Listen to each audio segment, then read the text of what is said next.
The silence in the grand ballroom was deafening. 1 second, Chloe was holding the knife to cut her first anniversary cake, a 3-tier masterpiece of vanilla and gold leaf.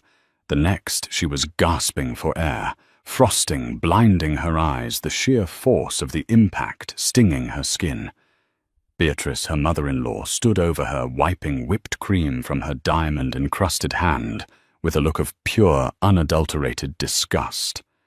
"Trash belongs in the garbage, not at the head table," Beatrice hissed, loud enough for the entire room to hear. The guests froze, but they weren't looking at Chloe anymore.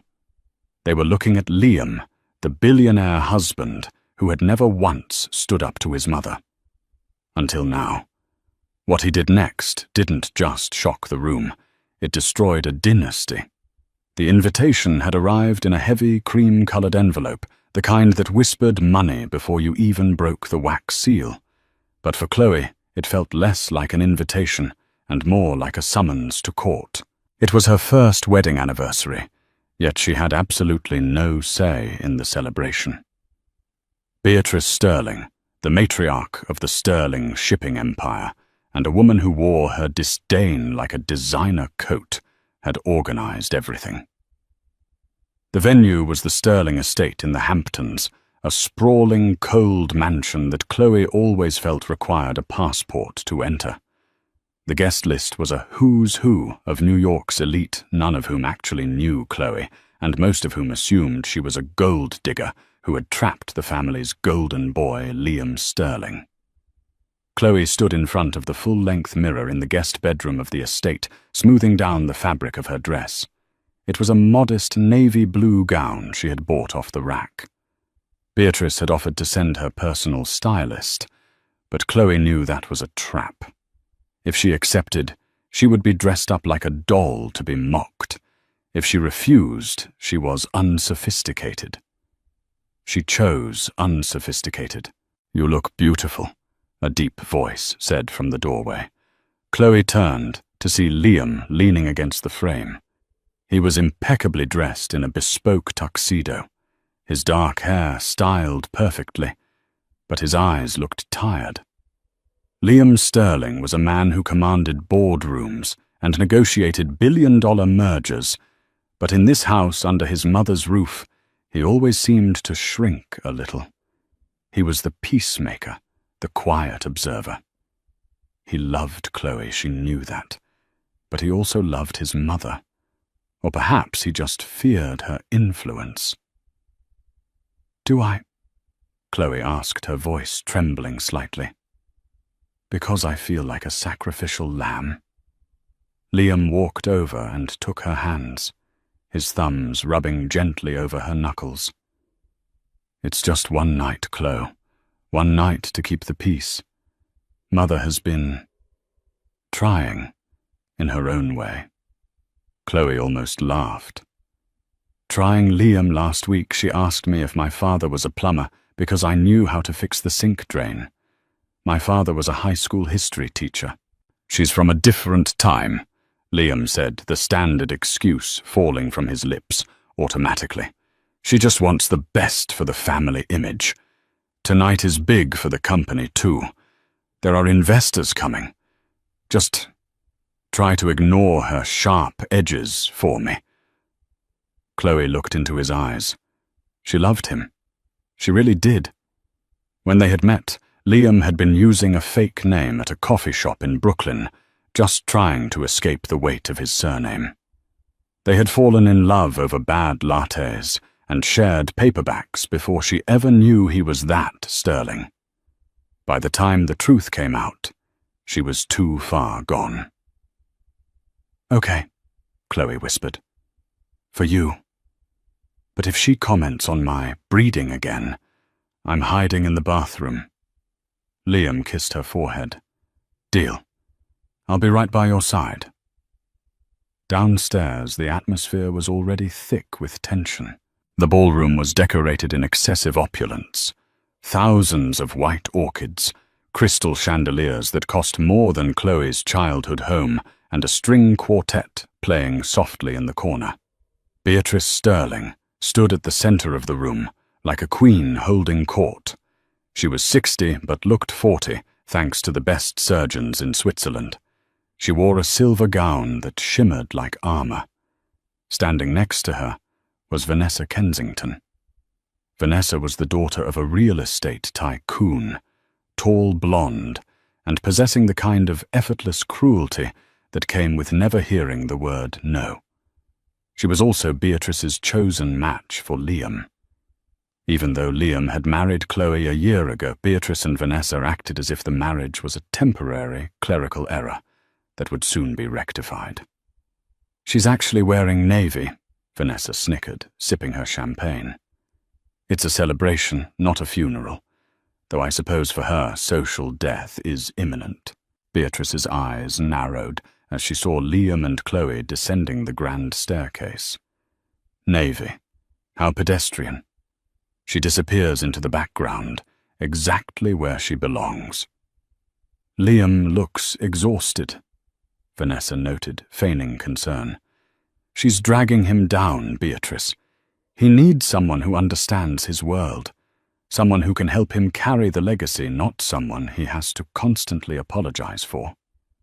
"Patience, Vanessa," Beatrice said, her voice low and dangerous. "Tonight is about clarity. I intend to make it very clear to Liam and to all our investors that a mistake was made, and mistakes can be corrected."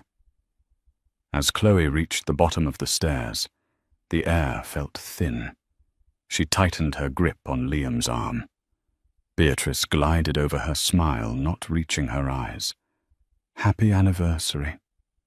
Beatrice said the words, tasting like vinegar. She didn't look at Chloe. She looked at Liam. "Liam, darling, the board of directors is in the library. They need a word before the toasts." "Now," Liam frowned. "Mother, the party is just starting.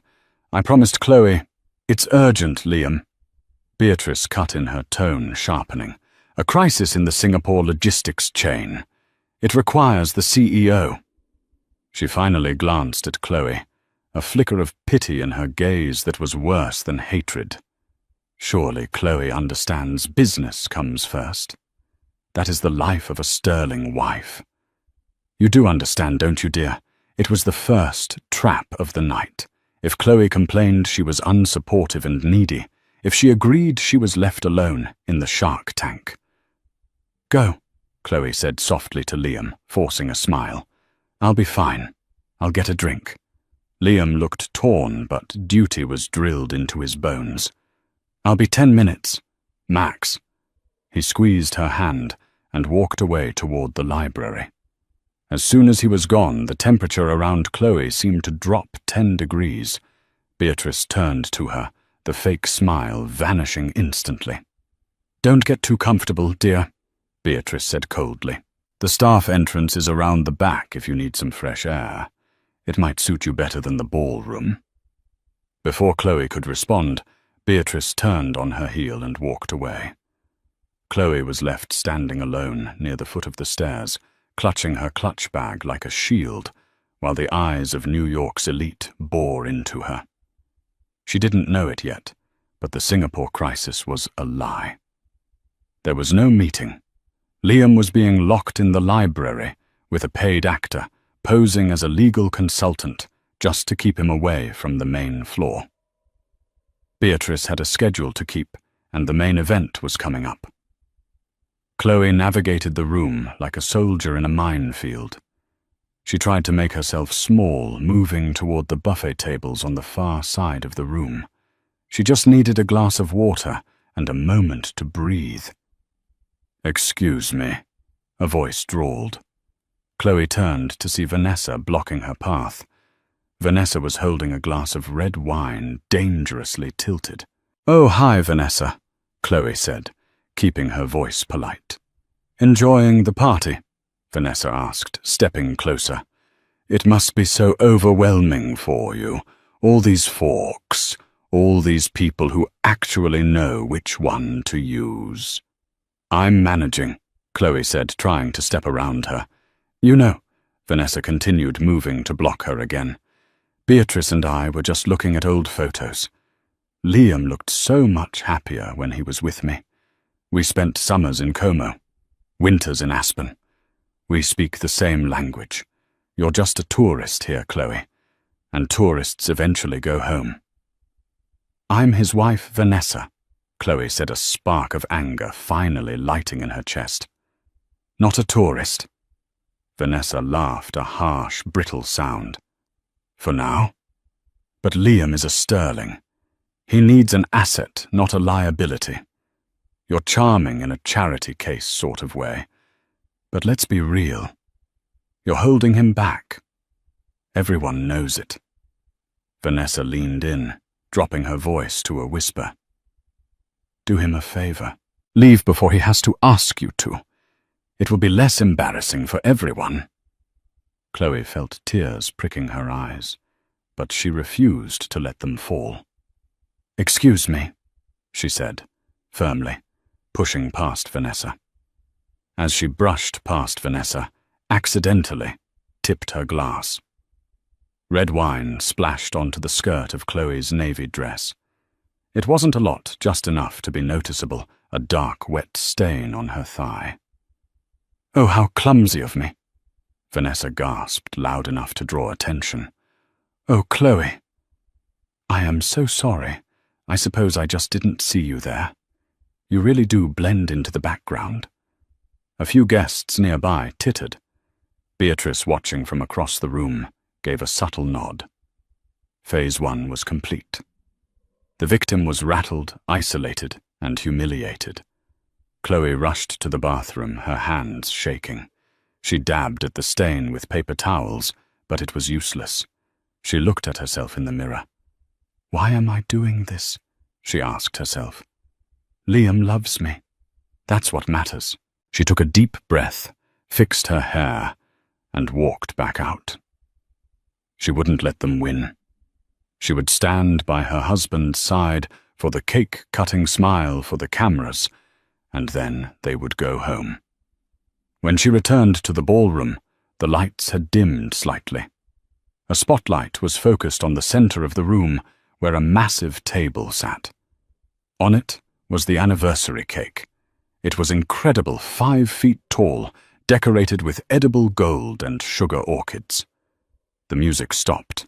Beatrice took the microphone at the front of the room. Ladies and gentlemen, Beatrice announced, her voice booming through the speakers. If I could have everyone's attention, it is time for the tradition, the cutting of the cake. She gestured for Chloe to come forward. Chloe, dear, come up here. Liam is detained with business, unfortunately. But we shouldn't keep our guests waiting. You can do the honors.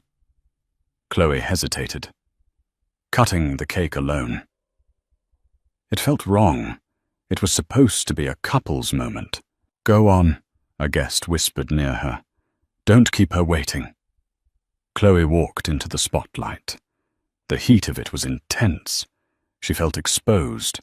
She approached the massive cake, picking up the silver server with the ivory handle. Beatrice stood right next to her, smiling that shark-like smile. Just a small slice, dear, Beatrice murmured off microphone. Try not to make a mess. I know how clumsy you people can be. Chloe's hand tightened on the knife. She took a breath and sliced into the bottom tier. The cake was soft, yielding easily. She placed a slice on a small crystal plate. Beatrice stepped closer, invading her personal space. The room was sound-watching. You know, Beatrice said, her voice dropping so only Chloe could hear, but the microphone in her other hand was lowered just enough to pick up the ambient sound. I had a background check done on your family again last week. Your father's debt. It's embarrassing. I paid it off. Consider it a severance package. Chloe froze. What? I bought his debt, Beatrice hissed. And I can reinstate it. Unless you walk away. Tonight. Chloe turned to look at her mother-in-law, shock and horror on her face. You can't do that. I can do anything, Beatrice said. I am a Sterling. You are a nobody. Chloe felt a surge of adrenaline. She set the cake server down. I'm not cutting this cake, she said, her voice shaking but audible. And I'm not listening to this. She turned to leave. Oh, no, you don't, Beatrice snapped, in a moment of calculated madness intended to look like an accident or a playful gesture gone wrong. Beatrice reached out. But it wasn't playful. She grabbed the plate of cake Chloe had just cut, a large, heavy slice with thick fondant and buttercream. You want to be part of this family? Beatrice shouted suddenly, playing to the crowd, her voice shrill. Then have a taste of the sweet life you're so desperate for. With a violent, sweeping motion, Beatrice slammed the cake directly into Chloe's face. The sound was a wet thwack. Chloe stumbled back, blinded. Frosting filled her nose, coated her eyelashes, and slid down her neck. The force of the smash had been hard enough to bruise. She gasped, clawing at her eyes, trying to breathe. The room went deadly silent. No one laughed. This wasn't a prank. It was an assault. Beatrice stood there, panting slightly, wiping cream from her hand onto a napkin a waiter hurriedly offered. She looked at the guests, chin high. Trash, she declared, her voice ringing out in the silent hall. Trash belongs in the garbage, not at the head table. Look at her. Look at what she really is. A mess. Chloe stood there, shaking cream, dripping onto her ruined navy dress. She felt small. She felt destroyed. She couldn't see the crowd, but she could feel their pity and their shock. Then the heavy oak doors of the library burst open. The sound echoed like a gunshot. Liam Sterling stood in the doorway. He wasn't the quiet, tired man from earlier. His tie was undone, his hair slightly mussed, and his face was a mask of absolute, terrifying fury. He had broken out of the locked room. He had heard his mother's voice over the speakers. He saw his wife. He saw the cake. He saw his mother's sneer. Liam didn't run. He walked. But he walked with the energy of a predator. The crowd parted instantly, terrified of the look in his eyes. He didn't look at the investors. He didn't look at Vanessa. He walked straight to Chloe. Liam. Beatrice started, her voice faltering for the first time. She slipped. It was a joke. She has no sense of humor. Liam didn't even look at his mother. He reached Chloe, taking his own handkerchief, silk monogrammed, and gently, tenderly wiped the frosting from her eyes. Can you see? He asked, his voice shaking with suppressed rage. Liam. Chloe sobbed, finally breaking down. I want to go home. We are going, Liam said softly. But not yet. He turned to face his mother. The room held its breath. You called her trash, Liam said.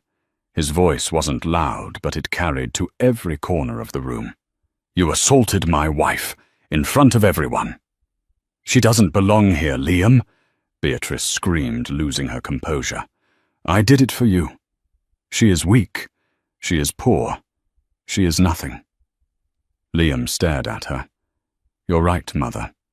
She doesn't belong here. He reached into his jacket pocket and pulled out a phone. He tapped the screen once. Because this house, Liam said, isn't yours anymore. Beatrice laughed, a nervous, high-pitched sound. Don't be ridiculous. This is the Sterling estate.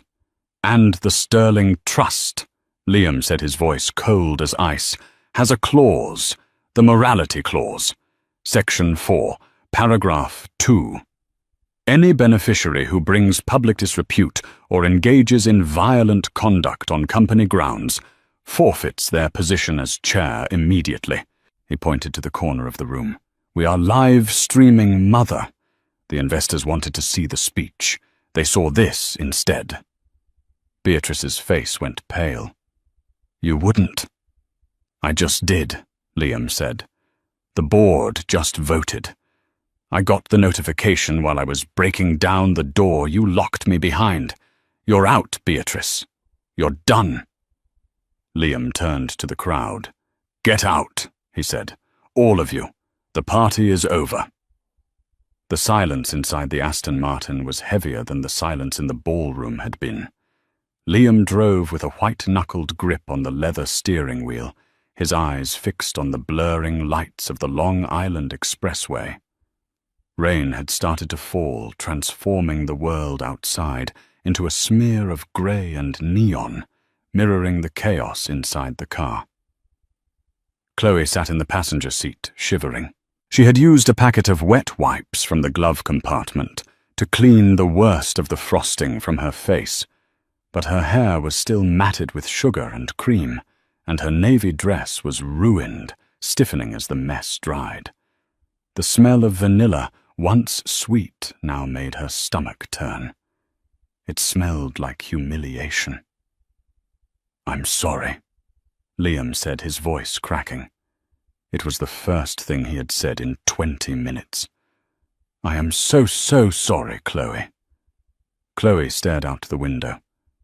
"You didn't throw the cake, Liam." "I let it happen," he countered, hitting the steering wheel with the palm of his hand. "I left you alone with her. I knew what she was like. I thought if I played by her rules for one night, she'd back off. I was a coward." "You stood up for me," Chloe said softly. "You walked away from the company. That's not cowardice, Liam. That's suicide. Financial suicide." Liam let out a harsh breath. "I don't care about the money. I care about you. We'll figure it out. I have my own savings. I have the trust. We'll get a suite at the Pierre. We'll call a lawyer in the morning and we'll bury her in litigation until she's selling that estate to pay legal fees." He sounded confident, but Chloe saw the tremor in his jaw. Beatrice Sterling was not a woman who lost gracefully. She was a woman who scorched the earth. They arrived in Manhattan an hour later. Liam pulled up to the valet stand at the Pierre, one of the city's most prestigious hotels. The valet recognizing the car, and Liam rushed over, but his eyes widened when he saw Chloe's state. "Mr. Sterling," the valet said, maintaining professional composure despite the wreckage in the passenger seat. "Welcome back." "We need the penthouse suite for the week," Liam said, handing over his keys. He walked around to open Chloe's door, shielding her from the curious glances of passers-by with his jacket. Inside the lobby, the opulence felt suffocatingly similar to the Hamptons estate. Liam marched to the front desk, placing his sleek black Centurion card on the marble counter. "Mr. Sterling," the concierge said, smiling nervously. "We weren't expecting you." "It's a last-minute arrangement. Swipe it," Liam said, tapping the card. The concierge ran the card. A moment later he frowned. He ran it again, then a third time. The silence stretched thick and uncomfortable. "Is there a problem?" Liam asked, his voice hardening. "I'm afraid the card has been declined, sir," the concierge whispered. "It says reported stolen, confiscate." Liam froze. "That's impossible. It's my account." "I can try another card." Liam pulled out his wallet. He produced a Visa, then a Platinum MasterCard. Declined. Declined. Beatrice moved faster than light. "She froze them." Liam realized, his face draining of color. "She reported my identity compromised. She's locked me out of everything. The joint accounts, the personal trusts. Everything." "Sir," the concierge said, his voice dropping an octave, losing its warmth. "Without a valid payment method." "I have cash," Liam said, patting his pockets. He pulled out a money clip. $200. At the Pierre, that wouldn't even buy a sandwich, let alone a room. Chloe stepped forward, placing a hand on Liam's arm. She could feel the heat radiating off him, the sheer panic of a man who had never heard the word no from a machine in his life. "Liam," she whispered, Let's go." "No." Liam snapped not at her, but at the situation. "I am Liam Sterling. Call the manager. I own shares in this hotel chain." "Sir, please don't cause a scene," the concierge said, signaling to security. "We are leaving," Chloe said firmly. She took Liam's hand, interlacing her fingers with his. "Liam, look at me. We leave. Now." Liam looked at her, his eyes wild. Then he deflated. He nodded, grabbing the keys back from the valet stand before they could be processed. They got back into the Aston Martin. The gaslight dinged. Low fuel. "I have $40 in my purse," Chloe said calmly. "And I have a Chime bank account she doesn't know about, because it has never touched the sterling millions. It has about $300 in it." Liam stared at the dashboard. $300? That's a tank of gas and a roof over our heads," Chloe said. "Just not here." They drove out of Manhattan, crossing the bridge into Queens. The skyline of the city, glittering with gold and ambition, retreated in the rearview mirror.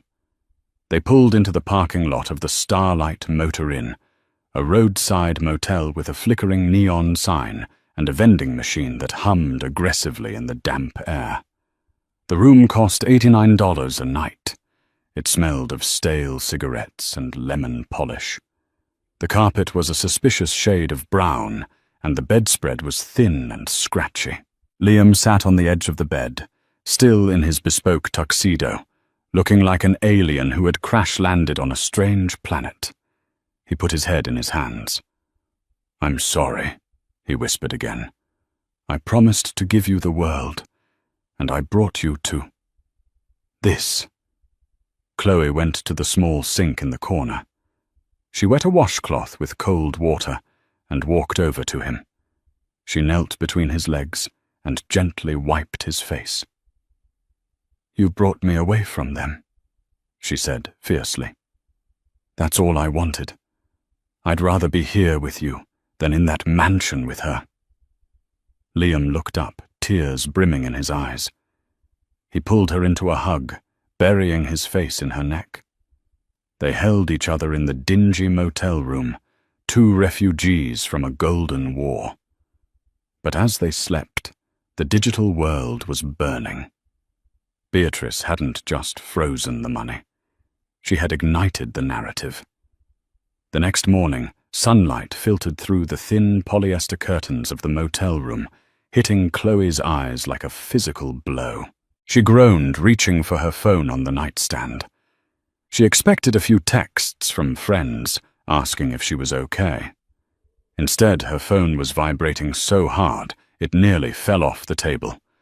99+ missed calls, 500+ new Instagram notifications, Twitter. Trending crazy. Chloe.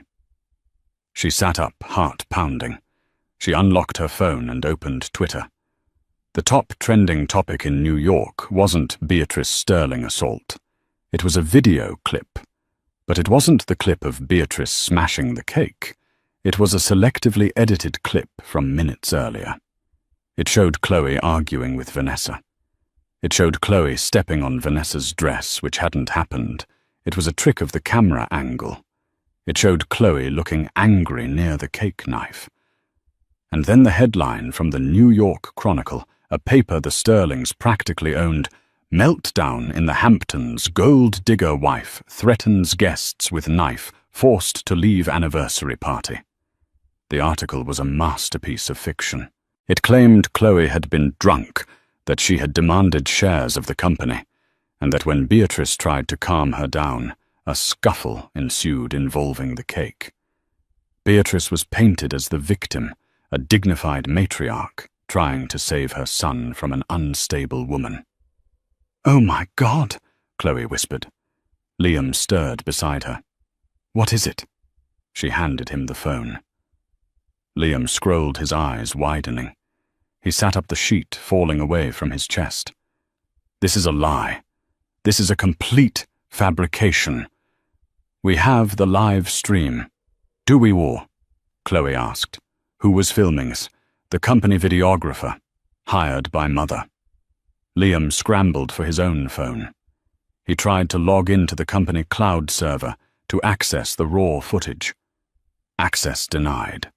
He tried to call the chief legal officer. Number disconnected. She scrubbed it, Liam said, his voice hollow. She deleted the real footage and released this deep fake narrative. A sharp knock on the motel door made them both jump. Liam stood up, placing himself in front of Chloe. "Who is it?" "Room service," a muffled voice said. "This motel doesn't have room service," Chloe whispered. Liam walked to the door and looked through the peephole. He stiffened. He unlocked the door and threw it open. Standing there in a pristine white trench coat and oversized sunglasses was Vanessa. Behind her stood two large men in dark suits, private security. "Found you," Vanessa said, wrinkling her nose as she stepped into the room without invitation. "God, Liam, it smells like despair in here, and cheap detergent." "Get it out," Liam said, pointing to the parking lot. "I'm here to help," Vanessa said, pulling a thick envelope from her designer bag. She tossed it onto the stained bedspread. "Beatrice is disappointed. She's calling it a mental health crisis. She's willing to pay for a facility for Chloe. Somewhere quiet. Vermont, maybe." "You are insane," Chloe said, standing up. She was wearing Liam's oversized dress shirt, but she stood tall. Vanessa ignored her locking eyes with Liam. "Liam, Daddy is worried. The stock dropped 4% this morning because of the scandal. Beatrice is moving to have you declared incompetent to manage your shares due to undue influence from a toxic partner. She's going to take it all, Liam. The CEO spot, the trust, the legacy." Vanessa stepped closer, her voice turning syrupy. "But it doesn't have to be that way. Sign the annulment papers inside that envelope. Say you were coerced. Say she drugged you. Come back home. I've already spoken to the PR team. We can spin this as you being a victim of a predator. We can be the power couple again." Liam looked at the envelope. Then he looked at Vanessa. "You think I care about the stock price?" Liam asked quietly. "I think you care about not being poor." Vanessa sneered, glancing around the room. "You're a sterling, Liam. You don't survive in the wild. You need the ecosystem. Sign the papers. Come back to the mansion. We're having brunch at noon." Liam picked up the envelope. He weighed it in his hand. "You're right," Liam said. "I am a sterling." He ripped the envelope in half, then in quarters. He threw the confetti-like pieces at Vanessa's feet. "But the sterling name used to mean honor. Now it just means bullies in expensive clothes. Get out, Vanessa, and tell my mother that if she wants a war, she just got at one." Vanessa's face twisted into a mask of pure venom. "You're making a mistake, a very expensive mistake. When you're starving, don't come crawling back." She spun on her heel and marched out, her security guards following. Liam slammed the door and locked it. He leaned his forehead against the wood, breathing hard. "Liam," Chloe said softly, "she's right about one thing. We can't fight them with nothing. They have the lawyers, the media, and the money." Liam turned around. "I know. We need an army. But we don't have one." "We don't need an army," Chloe said, her eyes suddenly sharp. A memory had surfaced. A small detail from the night before, just before the cake smash. Beatrice had whispered something. "I paid off your father's debt. I bought it." "Liam," Chloe said, "your mother said she bought my father's debt. But my father, he didn't have debt. He was meticulous. He kept every receipt in a shoebox in his closet. What does that matter? It matters because Beatrice is a creature of habit," Chloe said, her mind racing. "She uses money to control people, but she's arrogant. She leaves paper trails because she thinks no one is smart enough to look. Before I met you, I worked as a forensic audit clerk for a small firm. I know how to track numbers that people try to hide. We don't have access to her files, Liam reminded her. No, Chloe said. But we have access to the old files. You told me once that your grandfather, the founder, was paranoid, that he kept physical copies of the original bylaws and the founding ledger in a place Beatrice couldn't touch. Liam's eyes lit up with recognition. The iron vault. It's in the basement of the old Sterling textile factory in Brooklyn. The building is condemned, slated for demolition next month. Does Beatrice have the key? No. Liam said, a slow smile spreading across his face. She hates that place. She thinks it's dirty. Only the CEO has the key. And technically, until the board formally ratifies my removal, which takes 48 hours, I am still the CEO. Then we have 24 hours, Chloe said, grabbing her ruined dress. Put your tuxedo back on, Liam. We're going to Brooklyn. The Sterling textile factory loomed over the Brooklyn waterfront like a skeletal beast. It was a relic of a bygone era. Red brick crumbling windows shattered like jagged teeth. A chain-link fence surrounded it with a sign, "Danger! Keep out! Property of Sterling Holdings." The rain had stopped, but the wind was biting. Liam parked the Aston Martin in an alleyway 3 blocks down to avoid attention. They walked the rest of the way, Chloe wearing a pair of jeans and a hoodie she had bought at a nearby discount store with her remaining cash.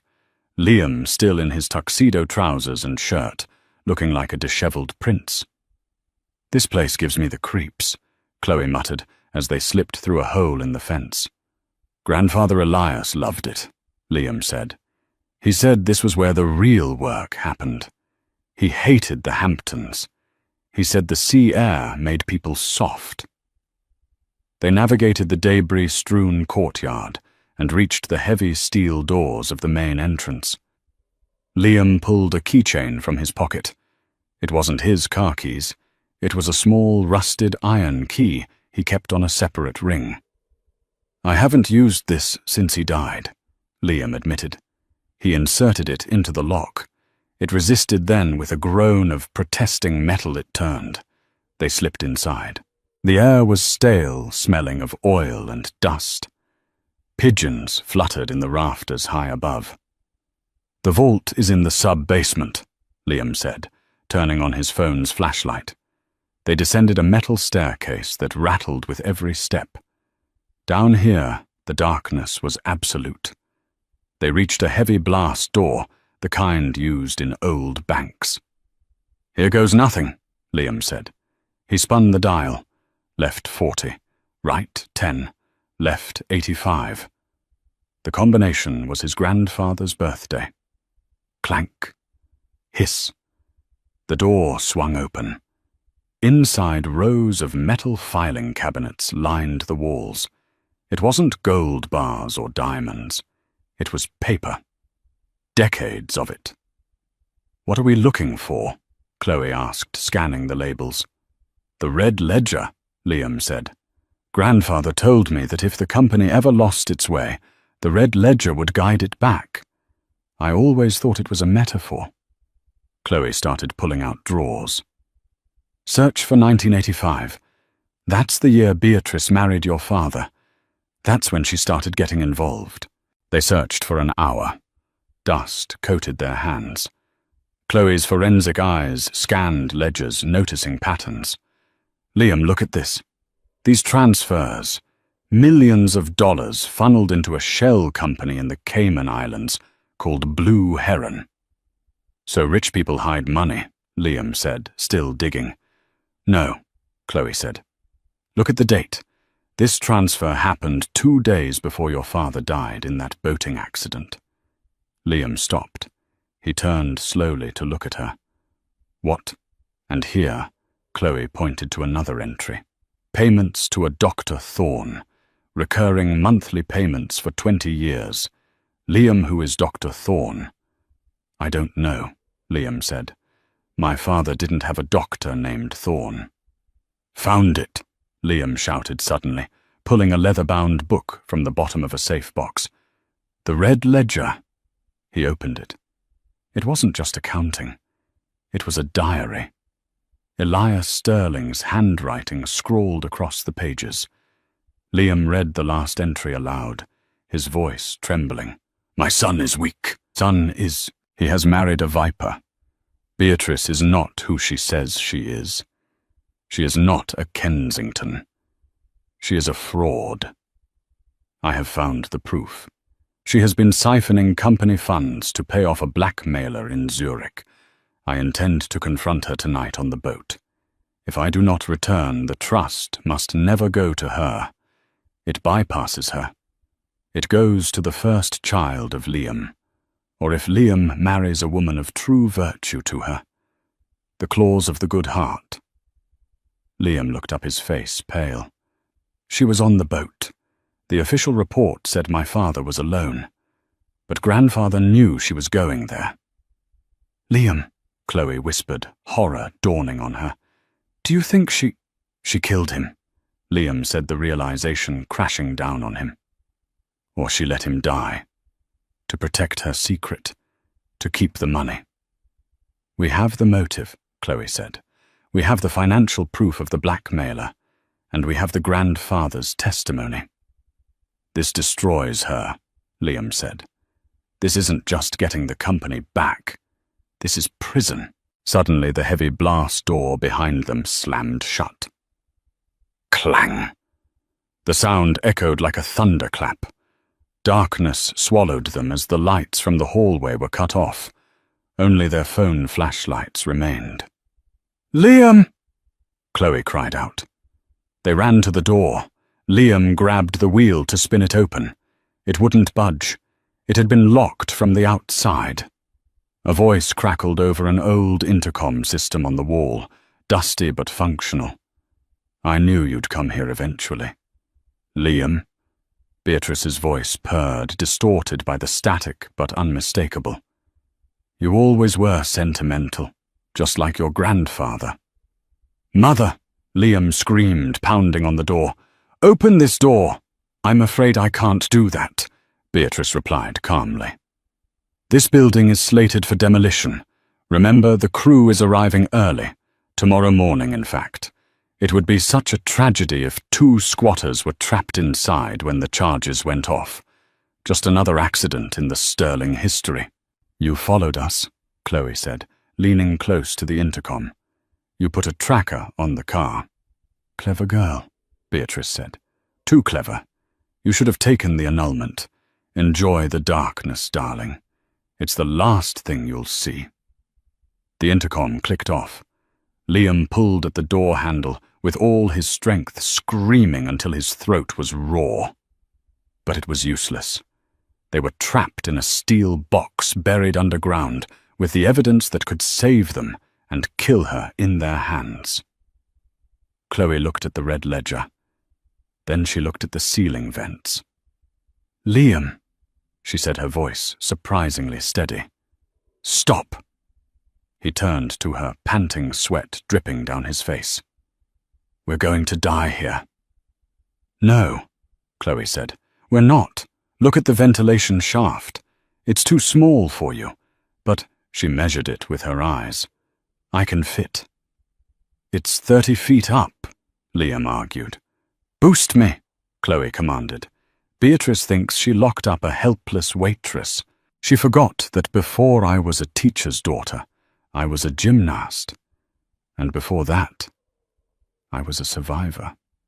She tied her hair back. Give me the ledger. I'm getting us out of here. And then we're going to burn her kingdom to the ground. The ventilation shaft was a throat of galvanized steel choked with 50 years of dust cobwebs and the dry, flaky remains of dead insects. It was a coffin that went upwards. Chloe pushed the red ledger into the waistband of her jeans, the leather biting into her skin. I'm going up, she called down, her voice echoing strangely in the tight space. Be careful. Liam's voice came from the darkness below, thick with fear. "Don't look down. Just move." Chloe placed her hands against the sides of the shaft and pushed. She shimmied up, inch by agonizing inch. The metal screws snagged her hoodie. The dust filled her nose, making her want to sneeze, which would be disastrous in such a confined space. Her shoulders scraped against the metal walls. Panic was a rising tide in her chest. The crushing weight of the earth. The darkness, the knowledge that Liam was trapped below, in a room that was about to become a tomb. "You are not a victim," she told herself, the mantra sinking with her breathing. "You are not a waitress. You are a Sterling, and you are going to survive." 10 feet. 20 feet. Her muscles burned with lactic acid. Above her a faint grid of light appeared. The exit. She reached the grate. It was rusted shut. "No!" she whimpered, tears cutting tracks through the grime on her face. She pushed. It didn't budge. "Come on!" She slammed the heel of her hand against the rusted iron. Once, twice, Giptul. The sound rang out like a bell in the silent factory. On the third hit, the corroded hinges gave way. The grate clattered onto the roof, and Chloe pulled herself up, gasping for the sweet, cold night air.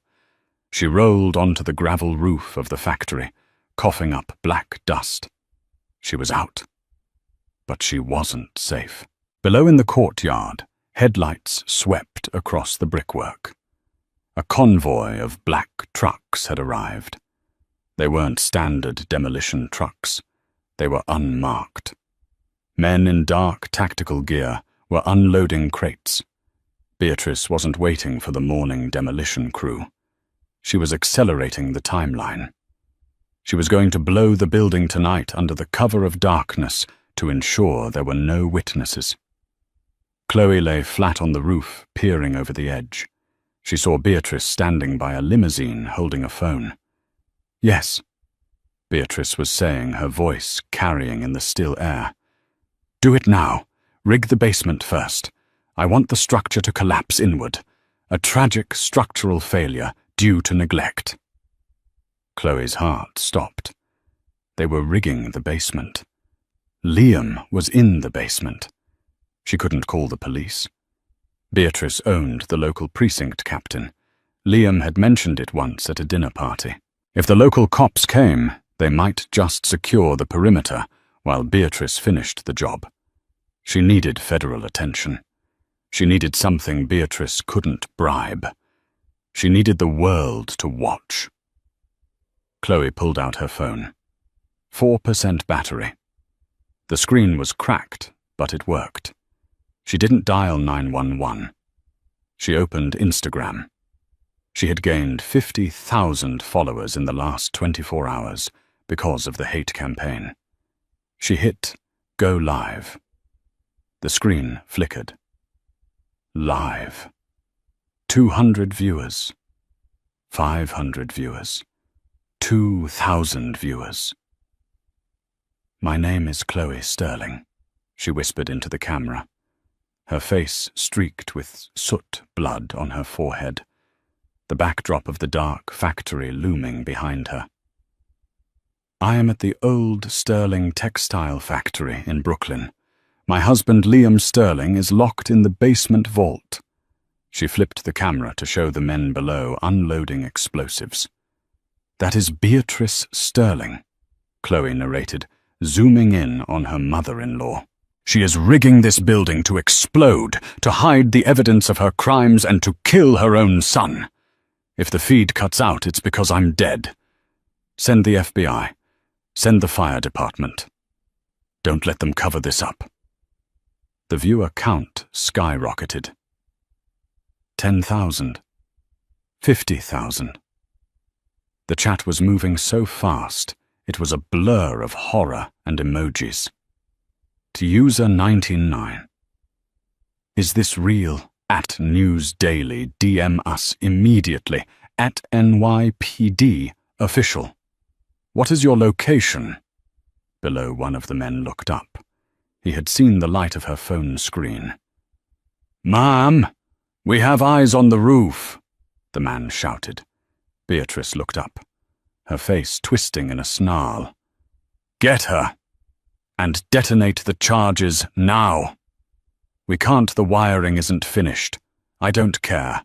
Blow it manually." Chloe scrambled up.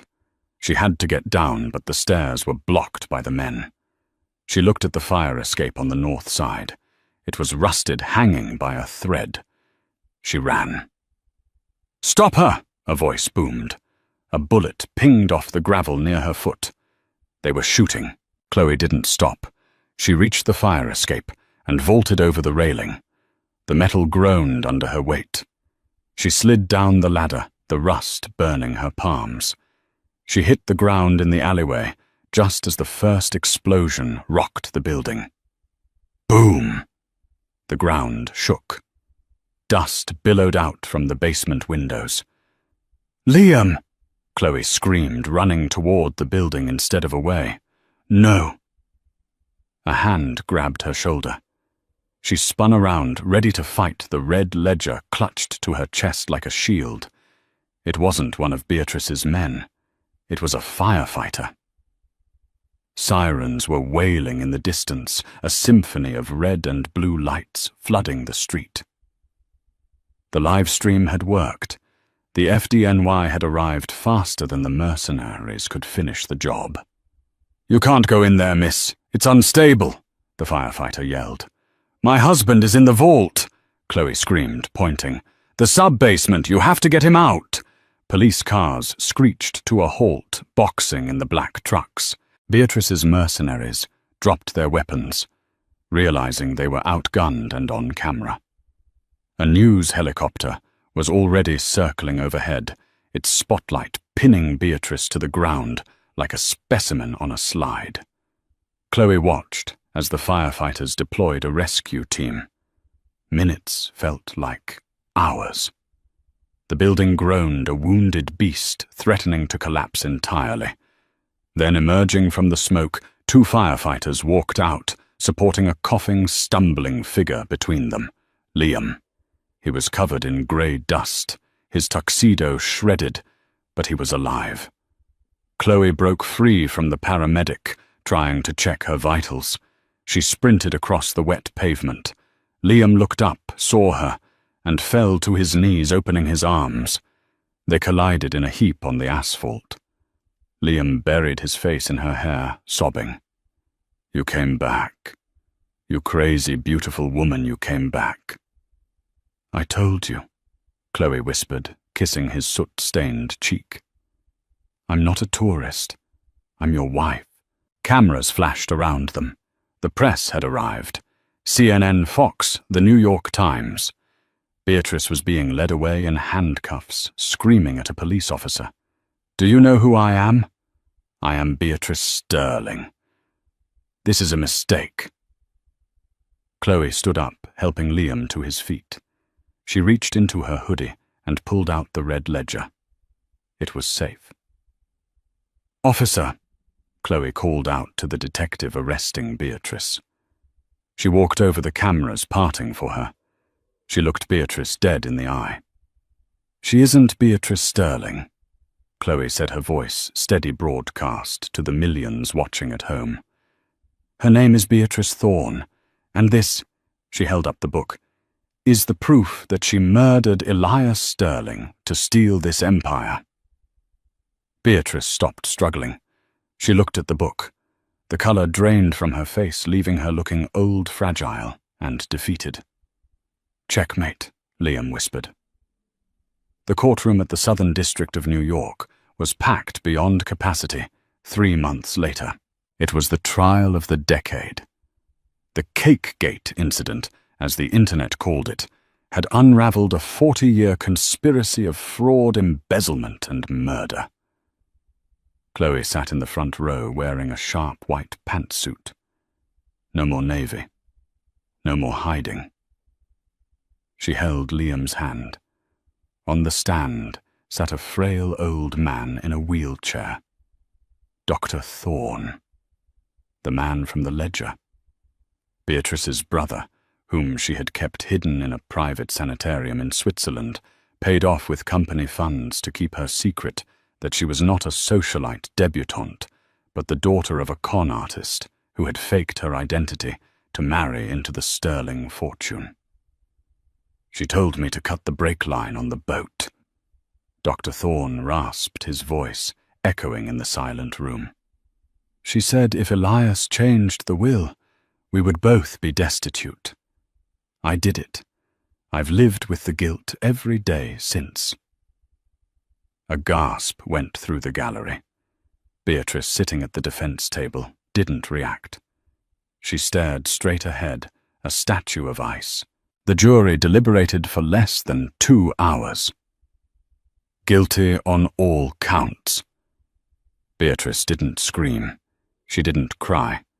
She simply stood up, smoothed her skirt, and allowed the marshals to shackle her wrists. As she was led past Liam, she paused. I built that company, she hissed. Without my ruthlessness, you would be selling shoes. You're weak, Liam. Liam looked at his mother. He looked at Chloe, the woman who had climbed a ventilation shaft and faced down a demolition crew to save him. I'm not weak, Mother, Liam said calmly. I just found my strength in something other than money. I found it in her. Beatrice sneered and was led away to serve a life sentence without parole. The fallout was immediate. Vanessa Kensington's family distanced themselves publicly, but the damage was done. Vanessa was dropped from her social circles, her reputation permanently stained by her association with the attempted cover-up. 2 weeks later, the board of directors of Sterling Holdings met in the skyscraper that dominated the Manhattan skyline. The table was full of old men in grey suits who had enabled Beatrice for years. They looked nervous. Liam walked in. He wasn't wearing a tie. He walked to the head of the table. Gentlemen, Liam said, effective immediately, I am dissolving the board. You can't do that, one director shouted. We have tenure. I have the controlling interest, Liam said, tossing a file onto the table. My grandfather's original will was probated this morning. The good heart clause. It grants the entirety of the voting shares to me and my wife. You are all fired for gross negligence and complicity. Security guards stepped forward to escort the sputtering directors out. Liam turned to the empty chair next to him. Madam Chairwoman. Chloe walked in. She looked at the view of the city that had tried to chew her up and spit her out. She sat down at the head of the table. So, Chloe said, opening a laptop. First order of business. We're liquidating the private jet fleet and the Hamptons estate. We're using the funds to start a foundation for victims of financial abuse. Liam smiled, sitting to her right. Seconded. Later that evening, they returned to the bakery, where they had ordered their first anniversary cake, a small hole-in-the-wall place in Brooklyn, far away from the glitz of Fifth Avenue. They sat on a park bench, watching the sunset over the bridge. Chloe opened a small cardboard box. Inside was a simple vanilla cupcake with white frosting. Happy anniversary delayed, Liam whispered. Chloe laughed. She took a bit of frosting on her finger and playfully dabbed it on Liam's nose. Liam froze for a second, then smiled. He took a bit of frosting and dabbed it on her cheek. No smashing, he asked. No smashing, Chloe said, leaning her head on his shoulder. We're done with drama. Now we just live. They sat there as the city lights flickered on 2 people who had walked through the fire and came out holding the gold. They weren't just the Sterlings anymore. They were survivors. And for the first time in his life, Liam felt free. As for the Hamptons estate, it was sold. The new owners turned it into a public park. The ballroom where Beatrice had reigned was demolished to make way for a playground, and right in the center where the head table used to be was a sandbox. because trash belongs in the garbage. But kings and queens, they build their own castles. Wow, what a roller coaster. From being humiliated in front of the elite to taking down a corrupt dynasty. Chloe proved that true class isn't about money, it's about character. Beatrice thought she could crush Chloe like a piece of cake, but she forgot that pressure just makes diamonds. What did you think of Liam's transformation? Did Beatrice get the punishment she deserved, or should she have suffered more? Let me know your thoughts in the comments below. If you enjoyed this story of karma and justice, please smash that like button. Don't smash it. Like the cake, though. Share this video with a friend who loves a good drama. And subscribe to the channel with notifications on so you never miss a story. We upload new twists and turns every week. Thanks for watching, and see you in the next video.